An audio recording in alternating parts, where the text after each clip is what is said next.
to Nina. Now I'm going to introduce Agnes, and Agnes is, I'm going off script, Agnes. Agnes is the most beautiful, internally beautiful person I've ever met. Absolutely, truly. And I think it's quite ironic that her talk is about the gut axis from the inside out, because she's a star from the inside. So I've gone completely off script, but I just wanted to say that.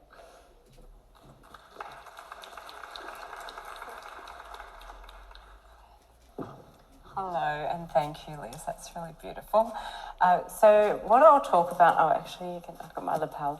What I'll talk about today is why it's really important to consider internal health when we're treating the skin, and I'll look at different ways that you can implement it into practice. So my disclosure is that I'm a cosmetic and nutritional medicine practitioner, and my company Bio-Alai offers health education and health products to help practitioners implement a more holistic model of care in a way. Has that not changed? No, sorry, in a way that,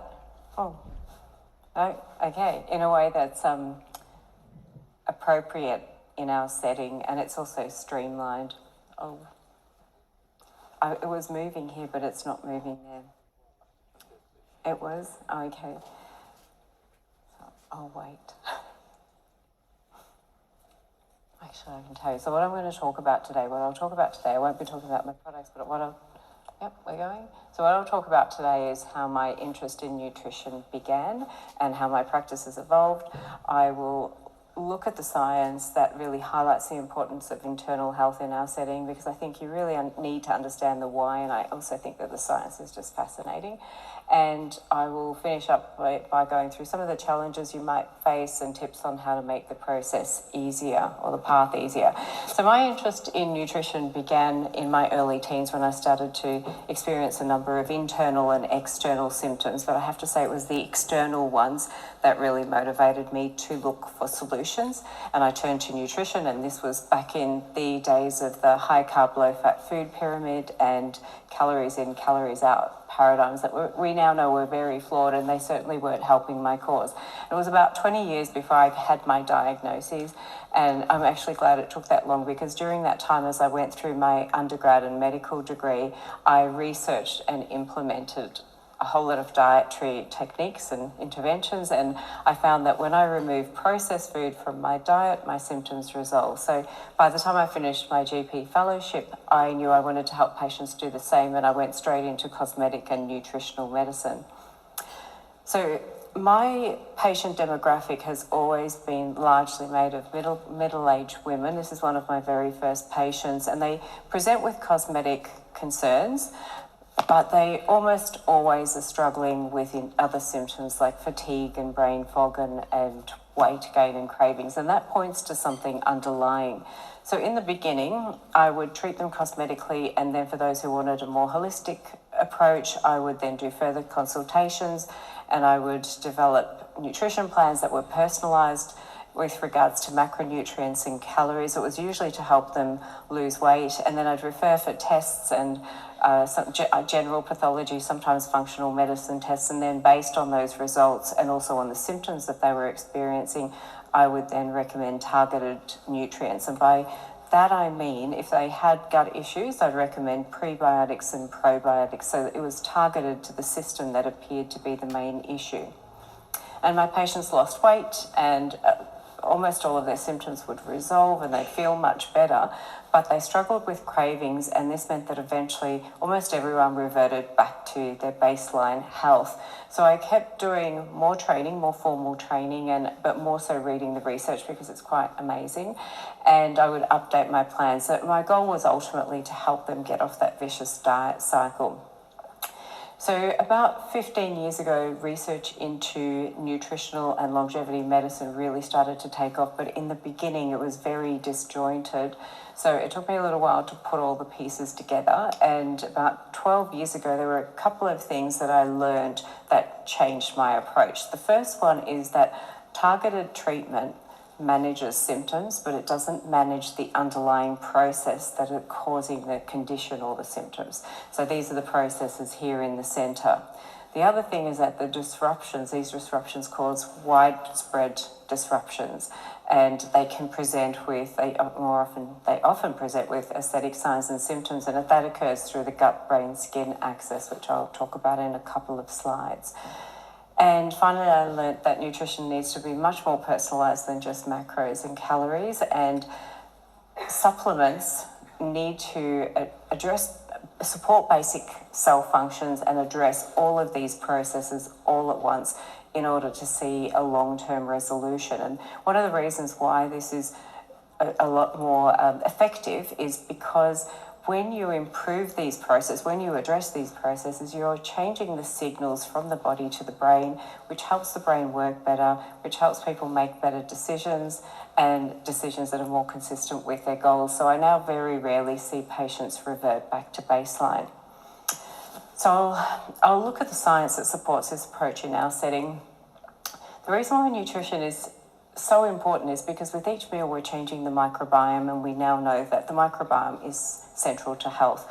We have more microbial cells and genes than we do humans, and their metabolites regulate and communicate with every organ and system in the body.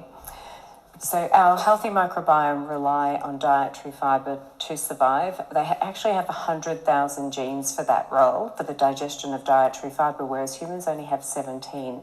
And when they digest fibre, they produce over 200 metabolites that support certain aspects of our health.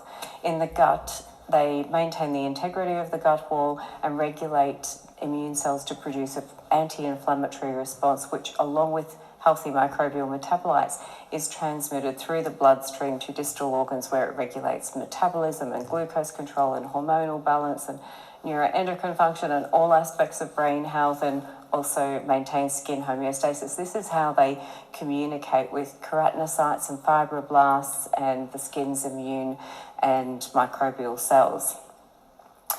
A Western diet, on the other hand, produces a dysbiotic profile with an increase in pathogenic species and the production of harmful metabolites like endotoxin. And these metabolites disrupt the gut barrier and produce a pro-inflammatory response that disrupts metabolism and neuroendocrine function, and it changes all aspects of brain health, and that includes, it changes our appetite, our mood, impairs decision making as well, and it disrupts skin homeostasis. So that's why gastrointestinal conditions often coincide with dermatological ones. About 25% of patients with celiac disease or inflammatory bowel disease also have concurrent skin conditions, and approximately 46% of those with rosacea also have a condition called small intestinal bacterial overgrowth, and when it's treated with antibiotics, the rosacea resolves. So that's a very clear gut-skin link. And similar links have been found for almost every chronic condition, and the pathologies are mediated through inflammation that begins in the gastrointestinal tract that goes on to disrupt metabolic, immune and neuroendocrine function in the target organ. And so within the skin, that essentially means leaky and inflamed skin. And if we look at the inflammatory process a little closer, it's mediated through specific T cells, and their differentiation determines whether there's an allergic, autoimmune or basic inflammatory response depending on genetic predisposition, and each response, as you can see, is related to a certain skin condition but also to certain chronic conditions as well. And then there's another layer to it, because inflammation disrupts the blood-brain barrier and it produces inflammation within the brain, which goes on to activate a heightened stress response, and this in turn activates the skin's own stress response. So this is why skin conditions tend to coincide, tend to flare during times of stress. But the main thing is that it's all interconnected, and diet or food compounds are often the triggers and perpetuators of this vicious cycle, because certain compounds in food change the epigenome, and the epigenome then switches on the genes that are responsible for these different types of responses. I talk more about epigenetics in my presentation this afternoon if anyone's interested. So that diet-disease link is really well supported in the data, and this study in patients with psoriasis, they found that certain foods like alcohol and sugar triggered their symptoms, whereas avoidance of these foods and increasing healthy foods, plus supplements like vitamin D or omega-3 fatty acid brought either a resolution or a significant improvement in their symptoms.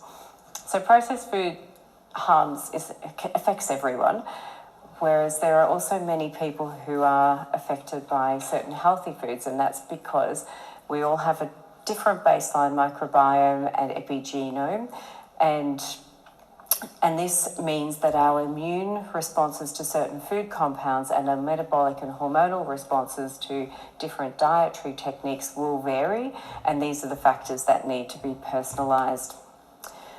Now, when it comes to nutrients, these are the metabolic pathways in the body that rely on nutrients, so they're essential, and about 70% of Australians are deficient in at least one nutrient, and it only takes one nutrient deficiency to disrupt homeostasis.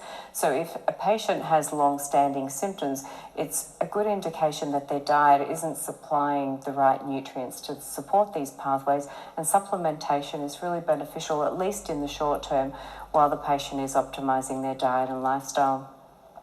These are some of the nutrients that have been found to support different aspects of skin health, and those that are here in red have been found to produce objective benefits when they're taken orally. But the data is conflicting and the benefits are quite limited, and that's because these are targeted nutrients, and unless you're also addressing the food and food drivers and underlying processes and supporting cell foundations, this is only going to produce a very temporary and minor benefit, this kind of targeted treatment. So that's the science, and now I'll look at the practicalities. So it's really important to implement nutritional therapies in a way that's appropriate in our setting, because even though awareness into their benefits is growing, they're still considered an alternative approach. So in the aesthetic setting where they're complementing our cosmetic treatments, it's important to implement them within your scope of training and experience. And unless you're a medical doctor, the focus is on addressing the underlying cause rather than managing any medical conditions. I think that distinction is really important to make. It's also important to choose the right supplements, and ideally you want to choose TGA listed complementary medicines rather than food grade products, because there's a very big difference between the two. And one difference is that with TGA listed, with complementary medicines, the dose of the active ingredient within the formula needs to match the claim that's made about the product, and it's tested for. Whereas with food grade products, they often make claims about an ingredient that's listed on the label, but it may not necessarily be within the product, and it's very unlikely to be within the product at a therapeutic dose. They're usually subtherapeutic. So these are big differences. With TGA listed products, you want to make sure that, familiarise yourself with the permissible claims, and once again, not mislead patients, and always contact the company and ask about excipients, because they don't always need to be listed on the label, but there are many that can cause dysbiosis and inflammation and potentially negate the benefits of any active ingredients. And then get very good at objectively and critically analysing the data, even if it's coming from a credible source, because data is often misrepresented and misinterpreted, and this is one of the reasons why the so-called scientifically based dietary interventions or compounds aren't actually translating to real benefits in the real world. And then decide whether you need further formal education, and that depends on how you intend to incorporate these into practice. So I'll talk about two options. So when I started, I introduced nutritional medicine as a service, and I did consultations and reviews. I referred for tests, and I developed personalised plans and sometimes liaised with the patient's usual doctors. So for this, you really do need formal education, because you need to understand the individual impact of the recommendations that you're making. And this actually requires, this is what I found, a lot of after hours work and looking at the research so that you can develop a truly tailored plan. So this is definitely more time consuming and much less cost effective compared to cosmetic treatments.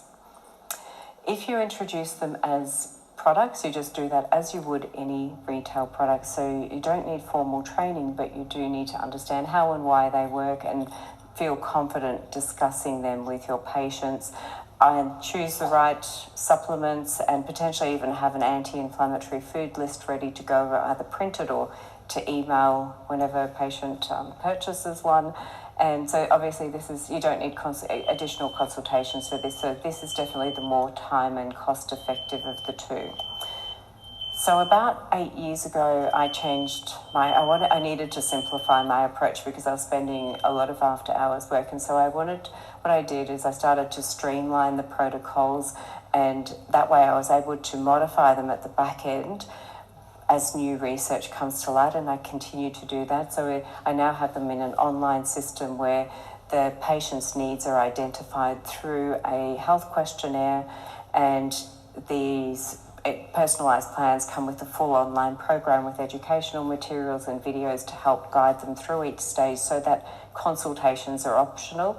And I also created a complementary medicine that has all of the right ingredients, actives at the right doses that support our cell functions without the harmful excipients. And I don't do consultations or nutritional medicine consultations that often anymore, and I don't need to refer for tests because there are no contraindications to eating a healthier diet, and the nutrients in the formulation are known to be safe and effective at the dose for the claim that's being made, with very few contraindications. So this is now available to practitioners to offer either as a service or as a product.